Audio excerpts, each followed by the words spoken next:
कर रहे हैं, आपको क्या लगता है? देखिए, जो विषय आया कि 2009 में किसान ने सीमांकन कराया, वो भी प्रशासन ने किया, और प्रशासन ने जब 2009 में सीमांकन किया तो क्या 2023 में जब आपने सीमांकन कराया तो वो गलत कैसे हो सकता है?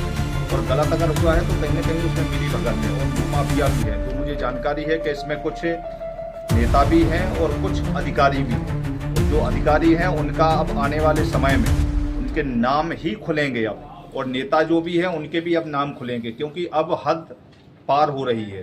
किसान के साथ में पूरी ताकत के साथ में मैं, मेरी समाज और मेरे सभी संगठन के साथी सब लोग खड़े हैं, और मैं इसकी परवाह न करते हुए मैं सब पीड़ित के साथ हूँ। पूरी ताकत के साथ में इनके जी जान लगाएंगे, और अगर आंदोलन की बात भी आई तो उसमें भी मैं साथ कंधे से कंधे मिला करके उनको न्याय दिलाने का पूरा प्रयास करूंगा।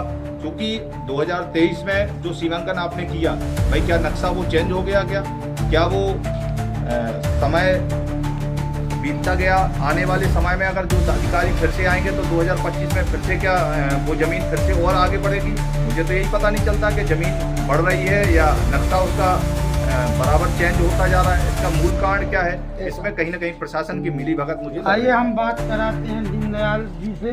क्या आपको इस विषय में लग रहा है कि जमीन भी रबड़ की तरह तन रही है और धीरे धीरे हो सकता है कि जमीन दूसरे ग्रह पर चली जाएगी? क्या कहीं ना कहीं किसान की जमीन को एक भूमाफियों को देने के लिए एक रणनीति चलाई जा रही है।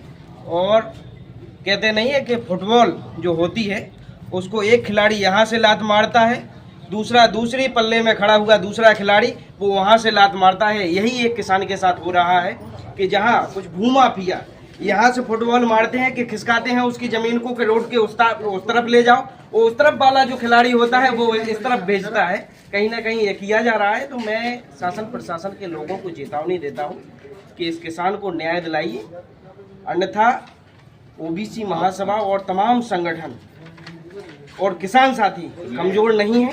ये निवाड़ी की धरती कम पड़ जाएगी। ये चेतावनी के साथ मैं कह रहा हूँ, ये निवाड़ी की धरती कम पड़ जाएगी अगर किसान के साथ 30 तारीख तक अगर किसान के साथ और उसकी ज़मीन को नहीं दिलाया गया तो 30 तारीख के बाद जो हम सभी संगठनों के सदस्यों के द्वारा जो तारीख निश्चित की जाएगी उसमें एक उग्र आंदोलन और एक बड़ा आंदोलन होगा। ये मामला ओरछा का